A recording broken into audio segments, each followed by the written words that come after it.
Salut tout le monde, ici Simao Mendes, entraîneur de foot. Je suis un Montréalais qui habite maintenant au Portugal. Donc, je suis déménagé ici en 2015.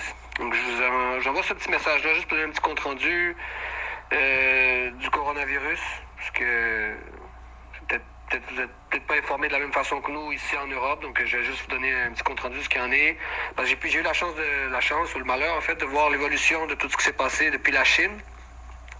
J'ai des camarades entraîneurs qui sont portugais, qui sont là-bas. Ils ont été se réfugier à Macao pendant un moment. Puis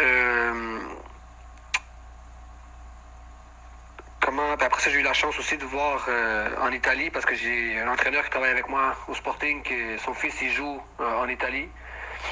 Puis après, maintenant au Portugal, comment que ça se passe et ce que je prévois qui risque d'arriver aussi en Amérique. Donc, on dirait qu'il se passait rien les premiers jours. Puis après ça, les gens ils blaguaient avec ça. Puis après ça a augmenté peu à peu.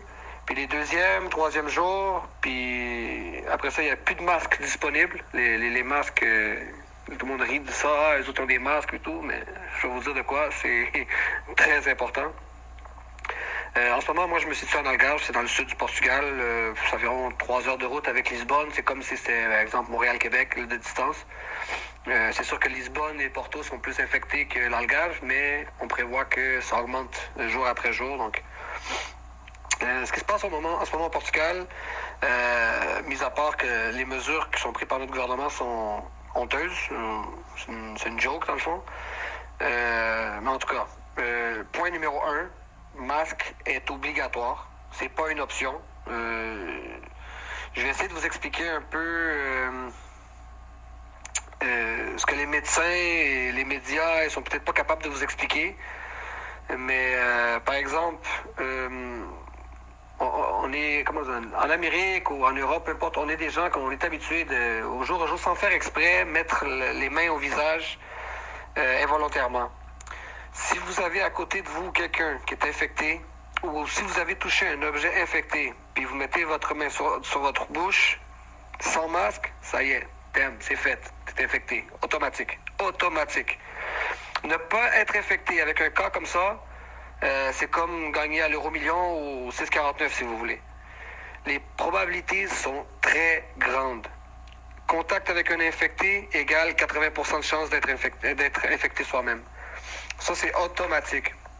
Si, là, je parle de la bouche, mais c'est aussi les yeux ou c'est le nez, par exemple. On se gratte le nez ou peu importe. Si tu as touché quelque chose d'infecté, automatiquement, c'est ce qui arrive. Puis là, le problème avec cette maladie, c'est qu'il faut être branché à des ventilateurs spéciaux pour passer au travers. Puis ça, durant plusieurs jours pour guérir. L'exemple que je peux vous donner en Italie, c'est qu'ils ont dû choisir qui vivait et qui mourait.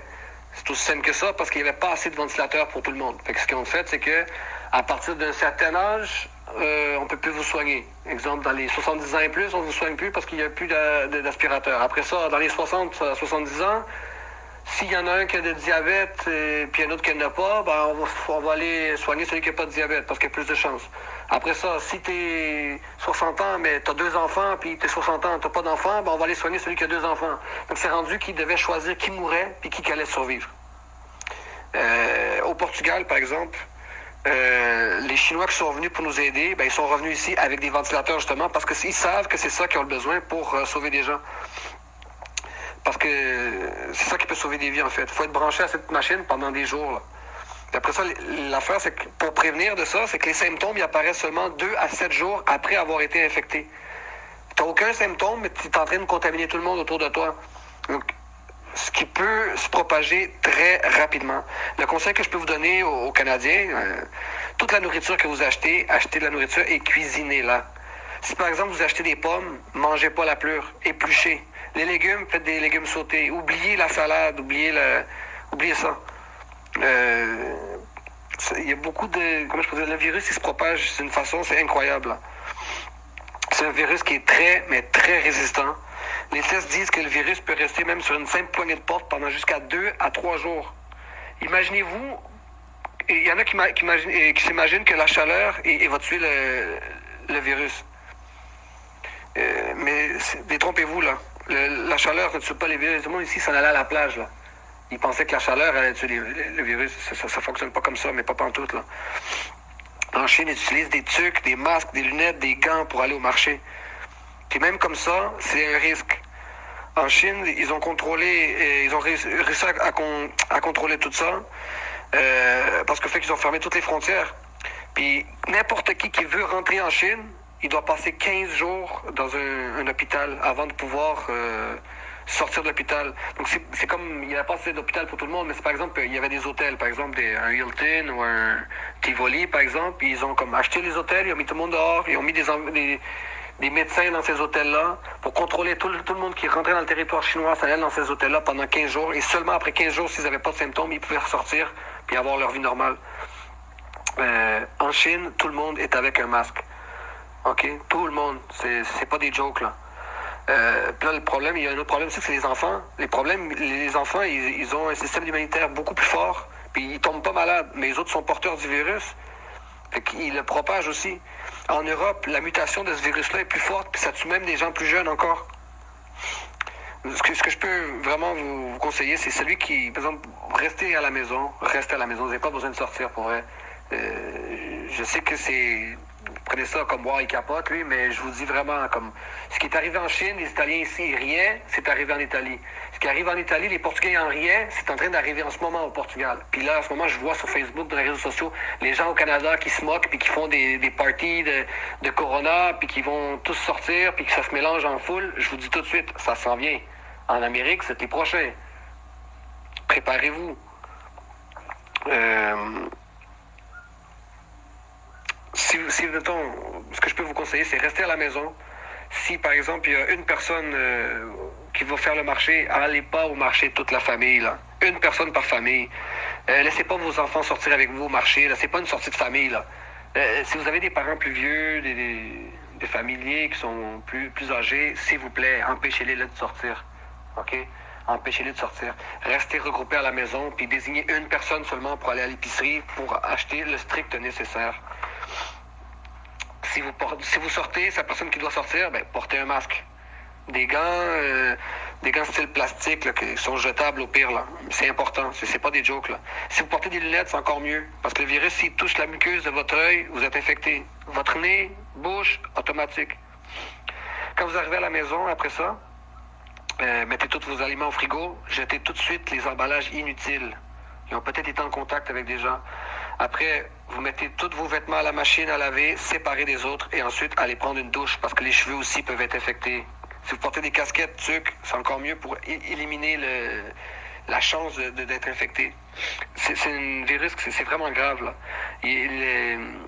Au Portugal, c'est pas encore rendu là, mais en Italie, il y a déjà les polices dans les rues. Les écoles sont fermées. Restez à la maison. Limitez avec qui vous êtes. Contrôlez vos températures tous les jours. Après 7 jours, si vous n'avez rien, vous êtes plus relax. Mais encore là, ne sortez pas de la maison. Seulement une personne attitrée par famille pour qu'ils vont chercher la nourriture au besoin. Tout ça, c'est un demi-chemin pour y arriver. Après ça, c'est sûr que on attend toujours. C'est juste pour gagner du temps, en fait, jusqu'à temps qu'ils sortent comment je peux dire, le vaccin, là.